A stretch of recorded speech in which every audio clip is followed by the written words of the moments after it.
and welcome. We are honored to be joining you from the Utah Museum of Contemporary Art's main gallery. My name is Golda Dopp-Ovias, and I am the K-12 educator here at the museum. And I'm Jared Stephenson. I'm the Curator of Exhibitions. Today we will be touring you through the museum's newest exhibition, Our Wake-Up Call for Freedoms, and we'll be discussing how we can use art and activism to make our communities and classrooms more inclusive.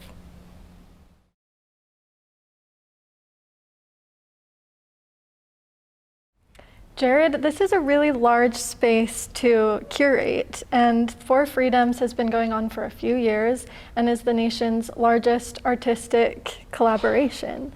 So why did you decide to kind of introduce or place at the very front of the exhibition this lawn sign activity? Yeah, it's a good question. You know what, I think one of the most important parts of For Freedoms and the other group, Wide Awakes, is that it's really about other people's voices and using For Freedoms as a vehicle for those voices.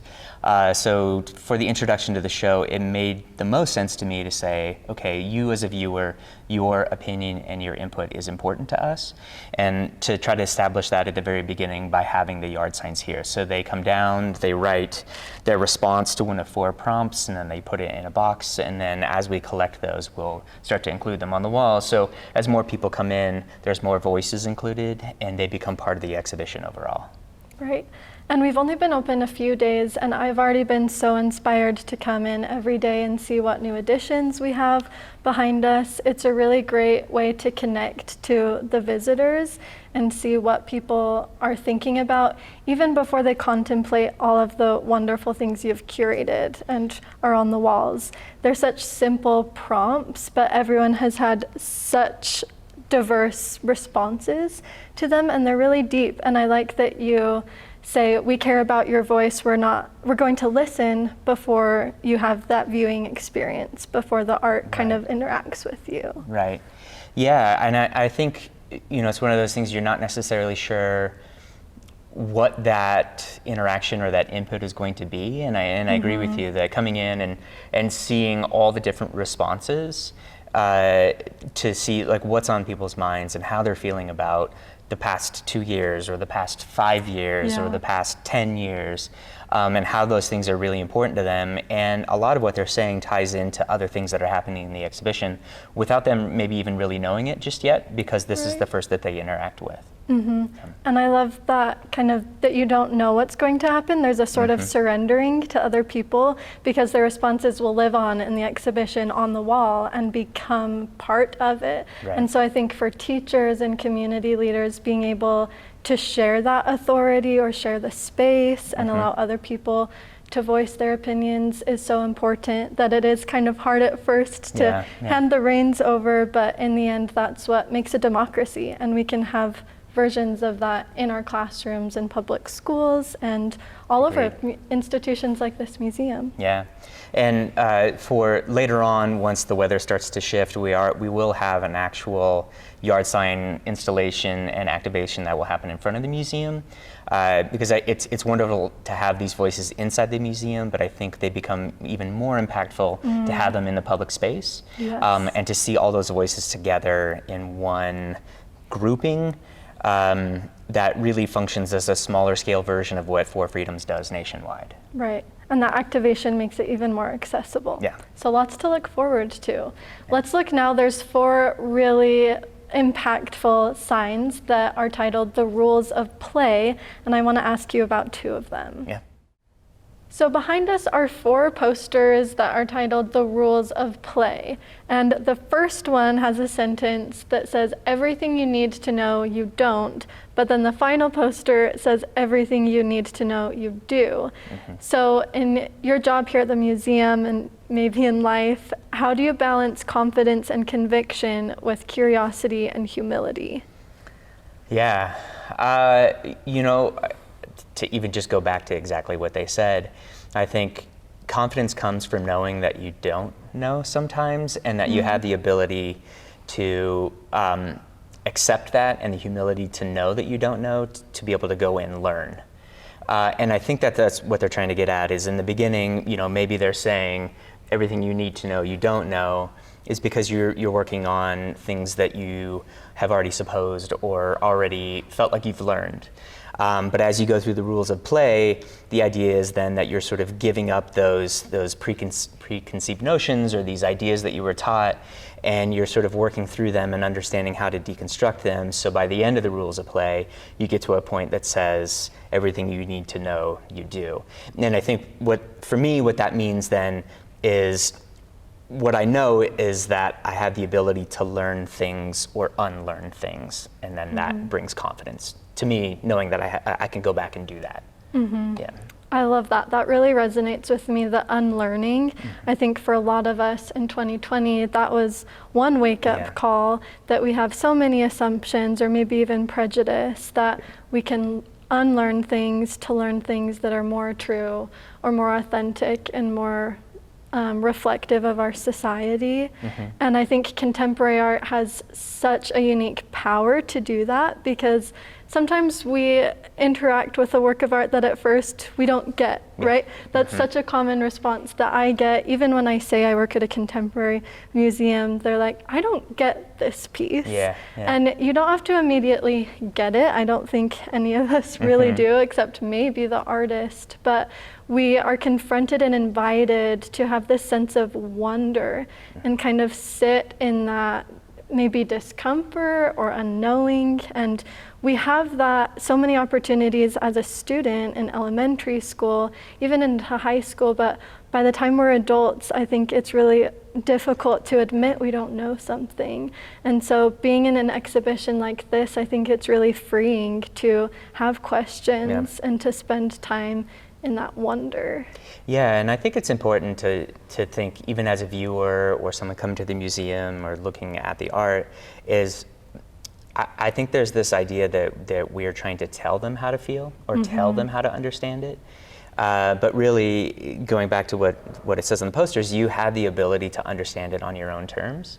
And it's just being able to ask questions of the artwork and allow yourself to not feel like you have to know immediately what is going on. Because sometimes it's those immediate responses that maybe take you down a path that's not necessarily beneficial for you, or maybe it's not the right reading of the art, or maybe it takes you to a point of saying, I hate this, too quickly. And so I think what's important is to be able to come to the museum and maybe even look at those two lines and ask yourself, well, why did they say exactly the opposite thing? And what is it that happens between those two phrases that allows them to be opposite and still be true? Yes, absolutely. And I think they strike a great balance.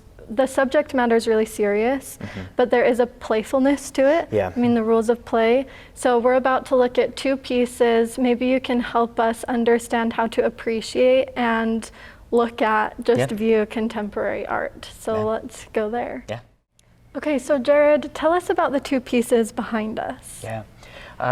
These are works by an artist named Hank Willis Thomas. He's one of the founders of Four Freedoms. And they're two pieces that were created in 2021. The piece on the right is titled Liberty, and the piece on the right is titled Justice. It's a little difficult to see, but if you kind of focus in on it, you can see that the word liberty is written out. And on the one on the left, it's written out in recycled prison uniforms. And justice is written out with recycled and decommissioned American flags. And I think the contrast, this is one of those situations where the material ends up being the message, right? So when you compare and kind of contrast the word with the material, you have one reading. And then if you compare and contrast the two pieces against each other, you have like another layered meaning in it. So if you think about the idea of liberty, liberty feels like as if you have freedom and movement and the ability to kind of have these things that are essential to what being an American is, in the same way that justice is. But when then you know that they are made of recycled prison uniforms, it sort of questions that idea of freedom and liberty and all those things. And then when you put them against each other, you start to look at the materials maybe more than the words in that situation, where you have the prison uniforms versus the American flag. One represents everything that it means to be an American for people, and the other means losing those freedoms and those liberties and having them taken away. And Hank is very interested in re-envisioning a prison system or re-envisioning a lack of a prison system because it disproportionately affects communities of color. And if we're talking about freedom and liberty and justice for all, how can that be when, you know, a large segment of our population is being affected by the criminal justice system, and it's destroying families, it's destroying communities, and you know, that's, I think for Hank, it's really in a way that the entire show does. He's asking you as a person to ask that question for yourself and how you feel about it, and allowing you to have a voice in how you feel about. You know, conceptually what's happening in this artwork. So for these two pieces in particular, it's really important that people notice the wall labels that tells you when the piece was made, obviously the artist who made it, but also the medium, because the supplies that he's using, the fabric that he's using adds so many layers of meaning that you really need to grapple with. Right. And I think, you know, in the exhibition, a lot of what is on the wall is an instruction or something that maybe is easier to read or to understand. And you kind of get, you know, the idea, like we talked about in the last piece, everything you need to know you don't know versus, you know, everything you need to know you do know. But on this piece, it's really sitting with the work and asking questions of the work, and sort of bring your own personal experiences into the work to understand it for yourself. I think that kind of takes away the intimidation of contemporary art, because I mean, you have an MFA in sculpture and I have a BA in art history, so I don't have a lot of the studio experience that you have, but I still can engage with students and lead this education department. And I think that's the great thing about contemporary art. It won't tell you what to think, it just invites you to think, and that because there are so many interpretations, they're all valid. And so you really don't need to bring this like immense artistic knowledge or experience with you. And we hope that teachers really understand that even if you're a science or a math teacher, that you know everything you need to know to invite your students to be creative and collaborate together and really understand visual language. Right. And you know, what I think is interesting about this work and kind of what you're saying is, you know, when you go into art school or even into art history, you're really taught to think about materials and the messages behind materials. And sometimes when people think about art, they're really focused on the image. And what is the image saying to me? And they don't always think about the material. So I think that's something that's important to bring up to your students when you're in the classroom and you're using certain materials, or you're doing a found object lesson. You can talk about, well, what is, you know, this might be an interesting shape, but what is the material? How was it made? Who made it? You know, what was the process for making it? And I think all those things become important to an artist later on when they're making, to understand, like, I'm going to choose this material because it has a message, it has a meaning, and I think that meaning and that message, more often than not, has a broader understanding, or and people like they can come to it and understand the material based on their experience to it. Thank you so much for kind of deconstructing this with us, and your students will be able to do that themselves. And we just remind you that as an educator, you can too. You don't need an MFA or even an art background to do so. Just allow your students to share their opinions and facilitate a dialogue. Thank you. Yeah, of course. So this exhibition has two spaces that are just to slow down for kind of silent reflection or musical reflection with the playlist. Can you tell us more about the Meditative Disco and the Creative Library and our partnership with Salt Lake Public Library? Yeah, absolutely. I'll start with the Creative Library. You know, one of the things that when we were having our initial discussions with Four Freedoms was, how do we encourage and how do we include local partners that are like-minded and that are and have you know, books or zines or something like that that would reinforce some of the themes in the exhibition. So the director, Laura Hurtado, reached out to the Salt Lake Public Library, and we had a nice sit-down talk with them, and sort of presented the ideas of Four Freedoms and said, is there any way that you'd like to partner with us? And they said, yes, absolutely, we would love to do this. We'd love to get the books from the library to the museum so people can sit and read those, but also at the same time have some way of referring it back to the Salt Lake Public Library through some QR codes that we actually have on the back wall. So what they did as library staff is to go through and look at each month during the run of the exhibition, starting in January, running through June, and to see what important themes or months were going to be during the run of that exhibit or during our exhibition, and then use that as a way to curate books for 3 different age groups, one being youth, young adults, and then adults. So thinking about February as Black History Month, there are books that will come in February that are specific to that. Right now, there's just an overall theme of intersectionality and inclusivity. So it's sort of, there's a lot of diversity in the books now. As we go forward, things will start to change. And then on top of that, because we have about 15 books per section, using those QR codes will actually lead you to a larger reading list that they've put together at the library that you can go actually and check out. So one of the things that we thought was important was to have people spend, we keep saying this, but spend time down here.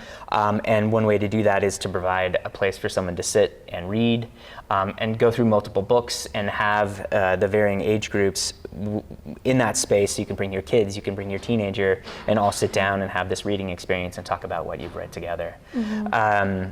And then along those same lines of slowing down or being present or being aware, we have the Meditative Disco, and this was an idea that was conceived of by Michelle Wu, who is one of the founders of Four Freedoms. And the idea then is to create a space where you can come. You scan a QR code, it brings up a SoundCloud playlist. You can either listen to it on your phone or maybe through headphones. And you sit down and you relax and you listen and you kind of ruminate on the themes of the exhibition that you've been able to see. And maybe even if it's just a chance to relax and just sort of think about where you are now after the past 2 years, or like I said earlier, 5 years. And the way that you've changed, or the way that the past few years have changed you, and the importance of those changes. I love that. And I think the Salt Lake Public Library was a perfect partner, and they've been really generous collaborators. And I've been really drawn to the children's books because I spend a lot of time with elementary students, and just the genius of those authors. I just read Anti-Racist Baby, and it's for such a young audience, but it really brings to light these important topics and teaches them in a very accessible way. So that's an amazing resource for teachers to have that list of books. Absolutely. And our 2 15-minute breaks, if you're watching this as a participator of our Evening for Educators workshop, we'll have guided meditations that are inspired by some of the pieces. So we really do know that taking care of yourself, self-care, is such a crucial aspect of activism, because you can't continue to give that energy and work unless you take care of yourself first. So thank you for providing these spaces. Yeah. Well, thanks to the Public Library and to Michelle for conceiving of both of them. So we are now standing in the Wide Awake section of the exhibition, and the Wide Awakes were a movement and group that started in the 1860s, and their common goal was to help abolish slavery. So they were constantly wide awake to protect abolitionist politicians, and the name was inspired by a quote from a man that was campaigning for Abraham Lincoln, who said, "Now the old men are folding their arms and going to sleep, and the young men are wide awake." So the Wide Awakes have had a revitalization today, starting in 2020. How have you seen them manifest for our day and our time? Yeah, so I think you see some of those ways that they've been manifested sort of around us. what they've done is created situations when people can get together for groups that are, or people that are part of the Wide Awakes to meet up and discuss the ideas that they feel are important now. And, you know, in the 1860s, it was abolishing slavery. So what's important now to insulate and protect and hold up? And those are all the things that get discussed at those meetups. And I think a way for them to indicate or to feel part of a larger community or to create a group is to recreate cloaks similar to those that were used by the 1860s Wide Awakes. For protection, For right? protection, and also as a way to identify each other. So, you know, I think originally they were all the same color as a way to kind of unify them. Okay. But I think with the Wide Awakes today, it's important to sort of have your own individual voice within that group. And I think, again, you know, themes within the exhibition is about the importance of an individual voice within a community. Right. So each one of the capes then is sort of representative of the personality or the ideas that the artist who's created them have created. So. And what's interesting about the group now is that, you know, rather than necessarily going from place to place, they've been able to establish wide awake groups in different parts of the country. And when there needs to be a rally or a march in support of something or against something, they can call upon that community to come out and march as a group. And we actually have one here in Utah. It's actually Wide Awakes Utah, and they're based in Logan. And I think early on in 2020, they were able to go out and do some marching of their own, and are a group that continues on. So if it's of interest to you, look them up. I know they have an Instagram account. I don't know if they're necessarily active right now, I think because of the pandemic, but I think as things hopefully start to get better, they will have more events, or it could be a community that grows. Yeah. How would you envision taking this idea and bringing it into a classroom for a wide awake classroom community? Yeah, good question. You know, the thing that comes to mind for me is, goes back to this idea of having a meeting or a caucus or a congress, if you want to call it that, where people from around the country come together and they discuss those ideas that are important or things that they see that need to be brought to light. And so I think you can continue that on in a classroom by simply, you know, maybe having your own version of a classroom caucus on a Friday, where everyone's talking about the things that are important to them or the things that they think need to be discussed more or more in depth.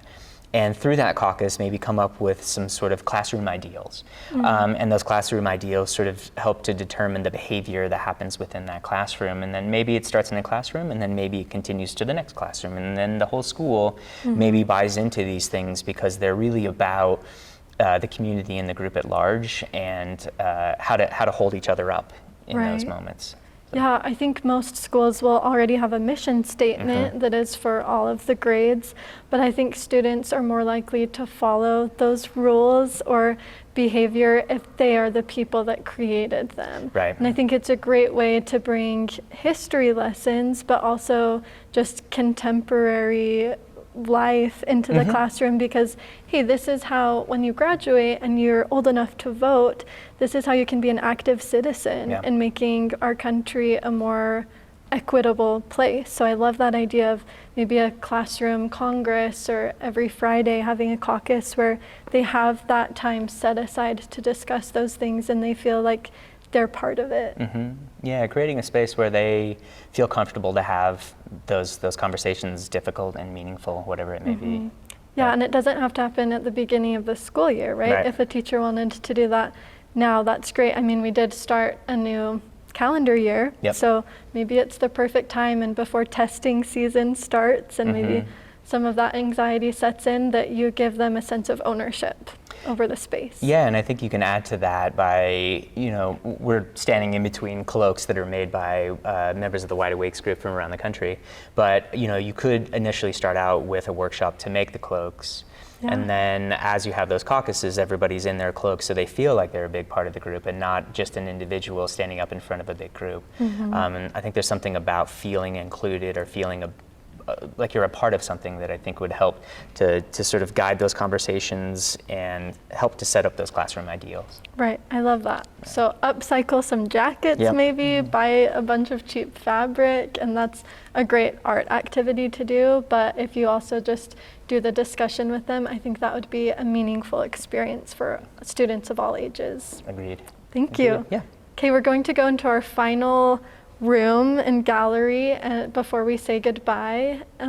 It's called Amplifier Art, and they're they're an activist group that's based out of Seattle, and they really work and get their message out through postering, but it is free and open source posters. So you can go to their website and kind of look through what they have and be able to download them and put them up in your room or put them up on a street corner or something along those lines. What we did was to take the posters that were available online and download them and create basically a wallpaper.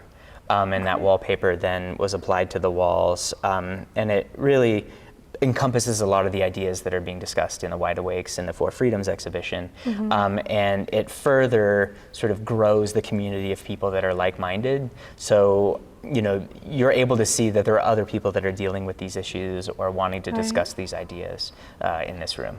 Great. Well, I'm excited to go in and see. So here we are in the exit gallery, surrounded by literally hundreds of posters.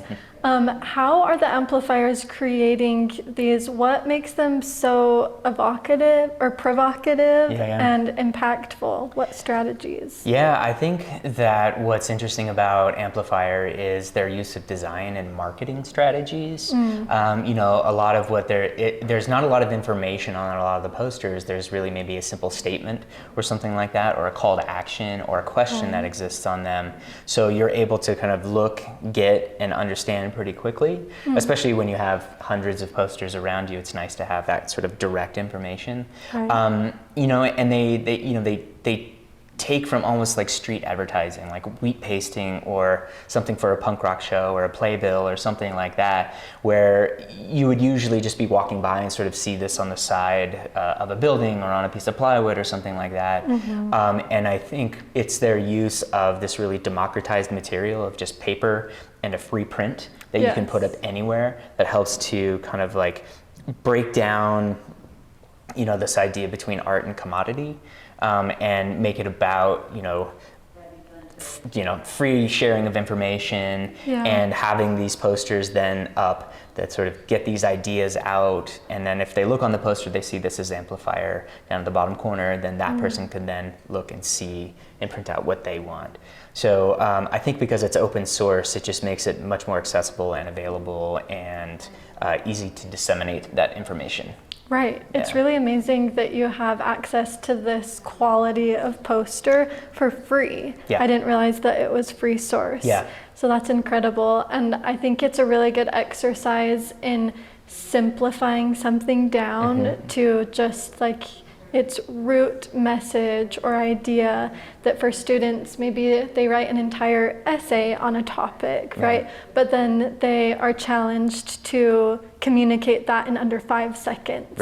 And I think simplifying and kind of stripping away the extra layers really helps understand it on a deeper level. It seems like it wouldn't, but I found that for myself. I think what's also interesting about it is that when you're dealing with topics like this, and you're wanting people to kind of understand and empathize with them, if the information is given in a way that allows them to maybe quickly understand the message and then start to ask questions rather than maybe spending a lot of time in front of an artwork, which is counter to what I just said earlier.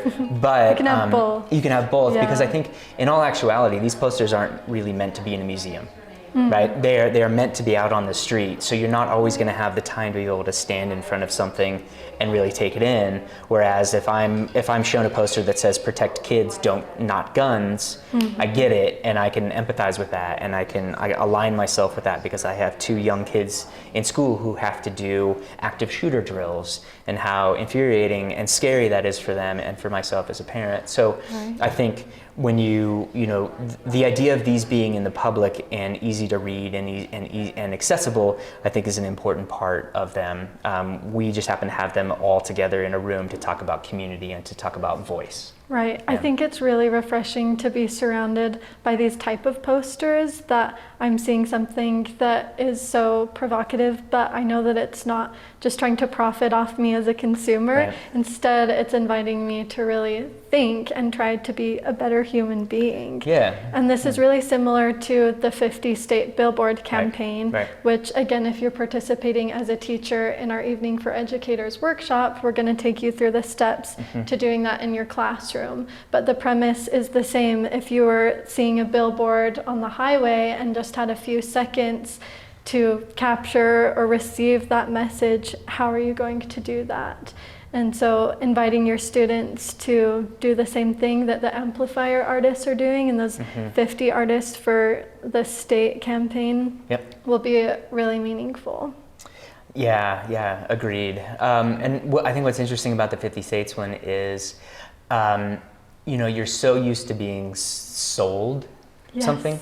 When you're driving down the freeway, like there's a mention for a Target or there's a mention for Burger King or something like that, where, you know, like, and then all of a sudden you happen upon this one that's asking you a question, or it's stating something that you're not looking to purchase it, but they're asking you to sort of like to buy into the message. Yes. So, and I think that there's something about those two languages, the language of marketing, how it could be used to profit for somebody else, and then another way of profiting socially for somebody, a larger community, rather than somebody making money off of it. Right, absolutely. We still do invest our time in the things we care about, and these are like a call to action to invest your time in something that builds your community and enriches it. Right.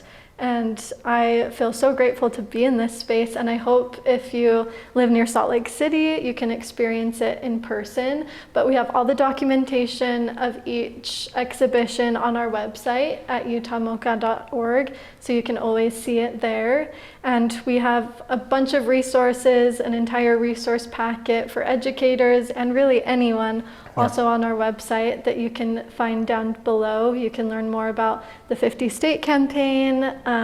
The Four Freedoms has a really amazing infinite playbook with some excellent ready to go activities and information. So we hope that you take advantage of those. And again, thank you so much for spending time with us. Yeah, thank you. And we wish you the absolute best in 2022 and beyond.